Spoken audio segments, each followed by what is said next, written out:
Himax Part, kamusta kayo? At ngayon, pag-uusapan natin ang mga bagay na hindi gagawin ng lalaki kapag mahal ka niya.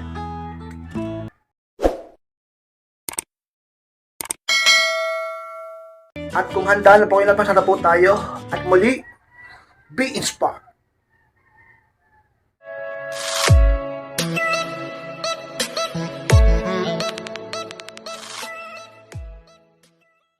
At ang unang bagay kay inspired na hindi gagawin ng lalaki kapag mahal ka niya is, hindi ka niya sinasadyang saktan, physical man o emosyonal. Yan ang unang bagay kay inspired na talaga namang totoo kapag ang lalaki mahal ka. Hindi niya sasadyaing saktan ka, physical o emosyonal. Ang lalaki kay inspired kapag mahal ka niyan, siya pa mismo ang pro-protekta sa'yo. At handa siya ang masaktan kaysa ikaw, di ba? Kaya pag mahal ka, hindi ka niya sasadyaing saktan, physical. Ngayon, kapag lalaki sinasadyang saktan ka, physical, o kahit pa sabihin natin emosyonal, hindi ka talaga tunay na mahal yun. Diba, ka-inspired? Kahit pa sabihin niya na hindi niya sinasadya, malalaman mo naman yan. Meron bang hindi sinasadya, nagka-black eye ka na lahat-lahat? Mukha ka ng panda, may itim yung mata mo, puro pasana yung katawan mo, at halos ma-stress na yung pagmumukha mo sa pananakit niya. Hindi pa ba sinasadya yun? Huwag tayo maglokohan. Sabi naman ng iba, ka-inspired. Ako sa emotional, di naman siguro yung sinasadya. Sabi niya, natokso lang daw siya . Tsaka sabi niya, mahal naman daw talaga niya ako. Kung natokso, maaari. Pero kung paulit-ulit na panloloko at pananakit ng emosyon mo dahil sa pambababae niya, hindi na yun, baka sabihin niya, hindi niya sinasadya. Hindi pa rin ba sinasadya yun? Paulit-ulit mo siyang pinatawad, paulit-ulit mo na siyang nahuli, na niloloko ka. Hindi pa rin ba sinasadya yun? Sinasadya niya na yun. Ngayon, hindi ka niya tunay na mahal pagka ganon. Pero pag lalaki, hindi niya sinasadyang saktang ka physical o emosyonal, mahal ka nun, ka-inspired. At ang pangalawang bagay kay inspired na hindi gagawin ng lalaki kapag mahal ka niya is, hindi ka niya paulit-ulit na pagsisinungalingan. Yan ang pangalawa kay inspired. Kapag ang lalaki mahal ka talaga, hindi ka gagawin niya na palagi siya magsisinungaling sa'yo. Ginawa niya ng habit niya. Ginawa niya ng habit yung pagsisinungaling o baka talent niya. Pero pag ang lalaki talaga namang mahal ka, ka-inspired, hindi niya paulit-ulit na gagawin yan. Gugustuhin niya na maging totoo sa'yo, maging tapat sa'yo. At isa pa, ayaw niyang saktan ka. At ayaw niyang linlangin ka sapagkat mahal ka niya. Pero pag ang lalaki ay paulit-ulit na nagsisinungaling sa'yo, paulit-ulit na talaga namang hindi nagsasabi ng totoo, lagi naglilihim, lagi nagsisinungaling, nahuhuli mo pa, nalalaman mo pa sa ibang tao, mahal ka ba pagka ganun? Hindi ba ang pag-ibig o relasyon ay dapat nagtutulungan at bukas na libro sa isa't isa? Tapos ganyan, hindi yan gagawin ng isang lalaking nagmamahal sa iyo. Hindi kanya pala paulit-ulit na pagsisinungalingan kung talagang mahal ka niya, ka-inspired. At ang pangatlong bagay ka-inspired na hindi gagawin ng lalaki kapag mahal ka niya is, hindi kanya binabastos o pinapahiya, lalo na sa harap ng ibang tao. Yan ang pangatlo ka-inspired. Pag binabastos ka at pinapahiya ka, lalo na kapag may tao dyan, may nakakita, mag-isip-isip ka na. Ganun ba ang pagmamahal? Ganun ba siya magmahal? Yun ba ang alay ng pag-ibig sa iyong ipahiya ka, bastusin ka, lalo sa harap ng ibang tao? Di ba? Pero pag ang lalaki, hindi niya ginagawa sa iyan, hindi kanya pinapahiya sa ibang tao, hindi kanya binabastos sa harap ng mga tao, mahal ka nun sapagkat ayaw niyang mapahiya ka, ayaw niyang masaktan ka, ayaw niyang may masabing negatibo yung ibang tao sa iyo. Pinoprotektahan ka niya. Di baling siya ang mapahiya, di baling siya ang mabastos, wag lang ikaw. Ganon ang tunay na pagmamahal. Ganon ang tunay na pag-ibig. Pero kung lalaki, siya pa mismo yung nambabastos sa iyo, namamahiya sa iyo, lalo na kapag kahit pa may mga tao sa paligid nyo, o nandiyan yung mga kaibigan nyo, mag-isip-isip ka. Dapat mo nang layuan yung lalaki na yan, lalo na kung lagi kang ginaganyan. Nasaan ang pagpapahalaga mo sa sarili mo? At nasaan ang pagpapahalaga niya sa'yo? Wala nang respetuhan. Pag walang respetuhan, Pag walang respeto, walang pagmamahal. Paano niya masabing mahal ka niya kung hindi ka niya kayang respetuhin? Ka-inspire. At pang-apat ka-inspired na hindi gagawin ng lalaki kapag mahal ka niya is hindi niya binabalewala ang nararamdaman mo. Yan pang-apat ka-inspired. Ganyan. Hindi gagawin ng lalaking nagmamahal sa iyo yan. Hindi niya babalewala yung nararamdaman mo. Concern pa nga yan sa'yo eh. Gusto niya nga mag-open ka pa, mag-update ka pa. At magsabi ka. Sapagkat, di ba, pag mahal mong isang tao, hindi mo ito gustong nahihirapan, hindi mo ito gustong nalulungkot, hindi mo ito gustong nasasaktan, hindi mo ito gustong naghihinagpis. Sapagkat mahal mo yung tao. Sa totoosin nga, mas gugustuhin mo pang ikaw yung masaktan at malungkot kaysa yung taong mahal mo. Kaya nga, di ba, may pakialam sa nararamdaman. Yung tunay na pag-ibig, may pakialam. Yung pagmamahal na tunay, may pakialam. At di niya babalawin ang nararamdaman ng taong mahal niya. Pero, pag yan ginagawa sa'yo ng lalaki, wala siyang pakialam sa nararamdaman mo, kung nalulungkot ka, kung okay ka pa ba, kung nasasaktan ka, wala siyang pakialam. Tuloy lang siya sa bisyo niya, tuloy lang siya sa pambabae niya, tuloy lang siya sa kabit niya, tuloy lang siya dun sa mga kalokohan niya.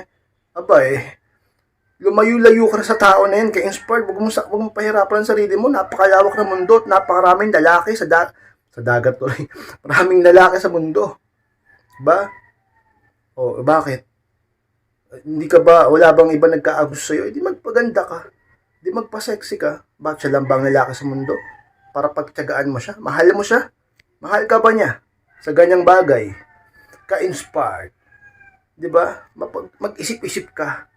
Igalang mo at mahalin mo ang sarili mo. Huwag puro lalaki. Ka-inspired. Ang limang bagay ka-inspired na hindi ginagawa o gagawin ng isang lalaki kapag mahal ka niya is hindi siya basta sumusuko na lang kapag may problema kayo. Yun pala yung ka-inspired. Yan ang tunay na lalaki na nagmamahal sa babae. Pag may problema, hindi sumusuko. Inaayos ang problema, hinahanap ng solusyon, ginagawa ng paraan. Nagpapakatatag at nananatili.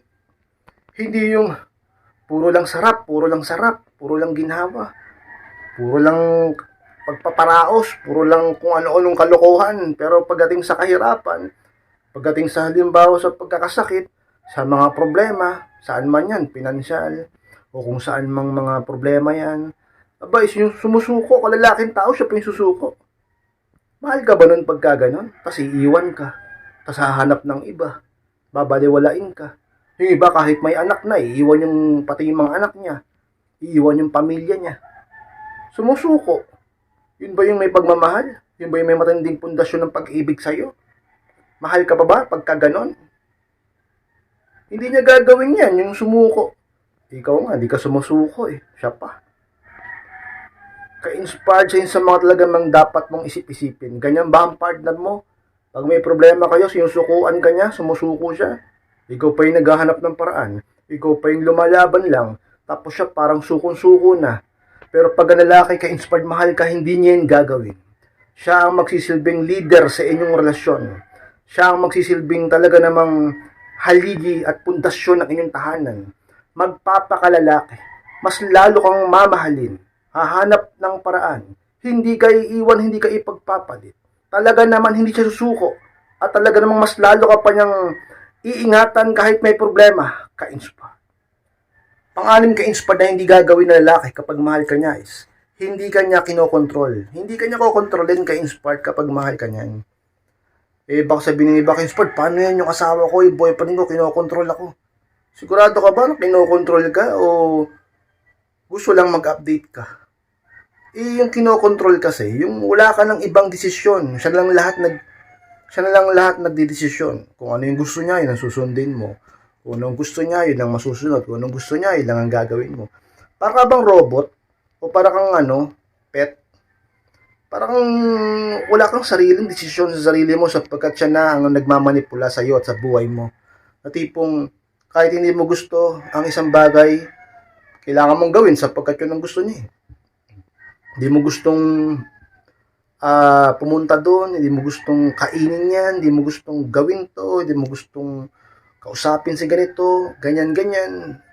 Pero pag sinabi niya. Wala kang parang wala kang kalayaan. Daig mo pa yung nakakulong eh.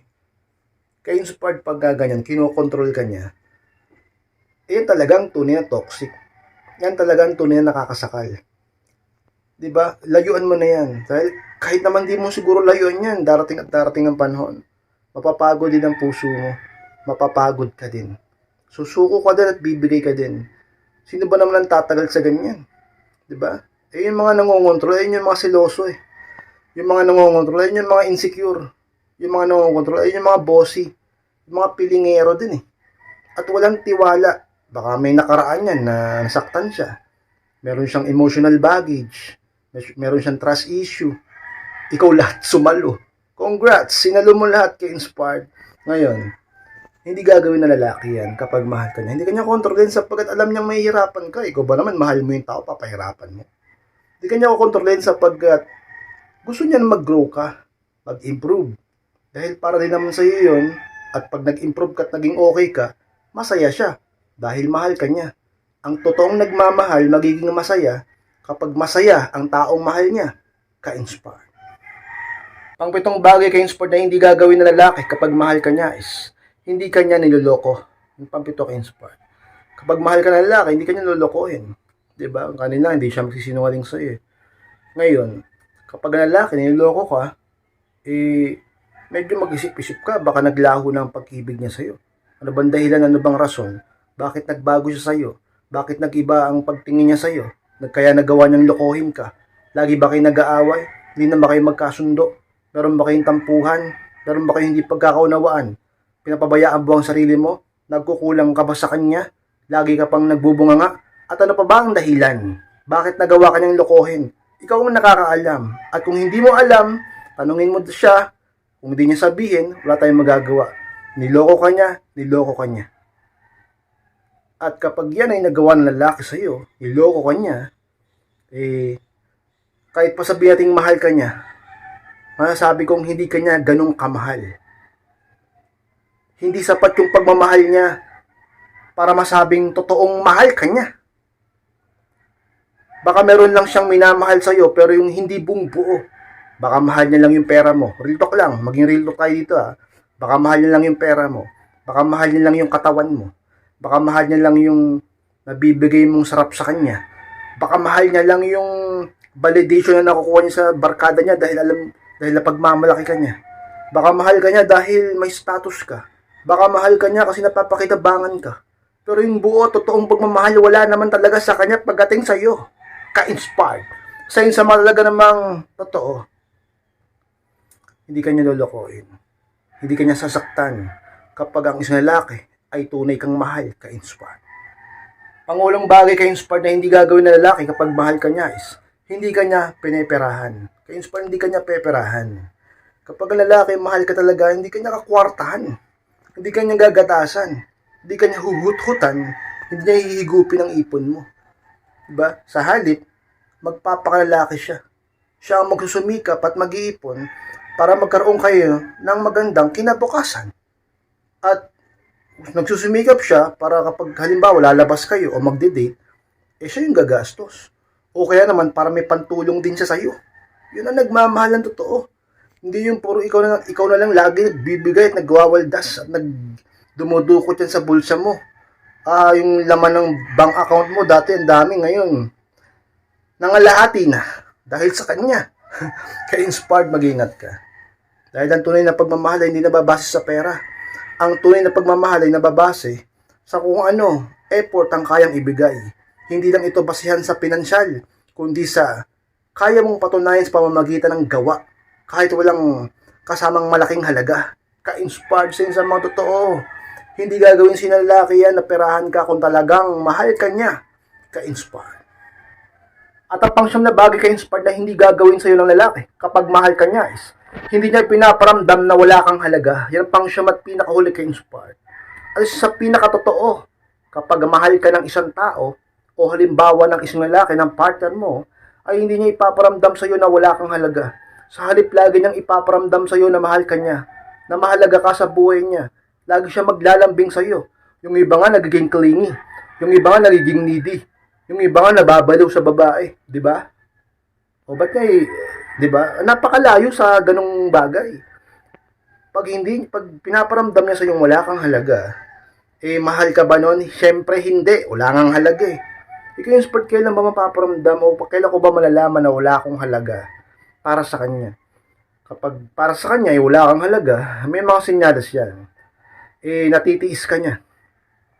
Binabaliwala ka niya, nararamdaman mo. Sabi nating nag-update lang siya pag may kailangan siya. Hindi siya ganun ka-sweet sa iyo. Ikaw pa ngayon laging kung nag-e-effort para magkaroon kayo ng matatamis na sandali. Tapos binibigyan ka lang niya ng oras kapag yung mga tira-tirang oras lang niya. Mas marami pa siyang nilalaan na oras sa paglalaro sa cellphone niya. Mas marami pa siyang nilalaan na oras sa pag-iinom, sa barkada, sa bisyo, kaysa sa iyo. Mas pinaparodod niya ang ibang tao kaysa sa iyo. At marami pang sinyalis na hindi kanya pinapahalagahan. Binabastos ka niya, ipinapahiya ka niya, hindi kanya pinapahalagahan pagka ganun. Ikaw lang laging gumagastos sa date niyo. Gusto niya ikaw lang lagi maglabas ng pera. Hindi na siya nahiya sa iyo. At iba pa ka-inspired. Niloloko ka at talaga namang sinasaktan ka. Winawalang hiya ka, lagi nagsisinungaling sa iyo. O pinapahalagahan ka ba pagka ganon? Mas pinipili ang ibang tao kaysa sa iyo. Mas pinipili ang pera kaysa sa iyo. 'Di ba? Gusto niya ikaw lang lagi mag-validate sa kanya.